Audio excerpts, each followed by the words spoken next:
ეკოლოგიური სამართლის ცენტრი პრეზიდენტის მიერ ხელმოწერილ კანონს საკონსტიტუციო სასამართლოში გაასაჩივრებს. ამის შესახებ ცენტრის ხელმძღვანელმა დღეს განაცხადა ნიკოლოზ მჟავანაძის თქმით, საქმე ეხება კანონს, რომლის მიხედვითაც დაინტერესებულ პირსა და საქართველოს ენერგეტიკის სამინისტროს შორის პრემიერ-მინისტრის გადაწყვეტილების საფუძველზე შესაძლებელია გარემოს დაცვისა და ბუნებრივი რესურსების სარგებლობის სფეროში შეთანხმების დადება.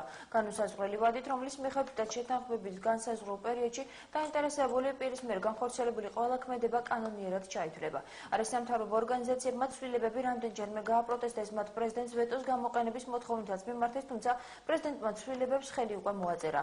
გარდა ამისა, გარემოს დამცველებმა ენერგეტიკის მინისტრის გადაყენება ითხოვეს.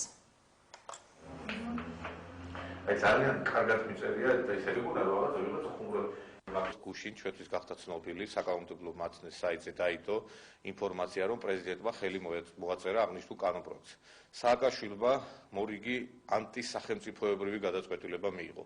ეს არის ანტიკონსტიტუციური გადაწყვეტილება, რომელსაც ჩვენ გავასაჩივრებთ საკონსტიტუციო სასამართლოში, ვინაიდან კანონპროექტი ეწინააღმდეგება კონსტიტუციის 37 მუხლის მე-3, მე-4, მე-5 პუნქტებს.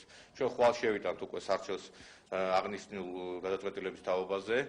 დიდი იმედი არ გქონდა, რომ სააკაშვილის მანერად მოიქცეოდა და ჩვენ ვიბრძოლებთ ბოლომდე სამართლებრივად, რომ შევაცვლევინოთ ხელისუფლებას ეს ანტიკონსტიტუციური გადაწყვეტილება.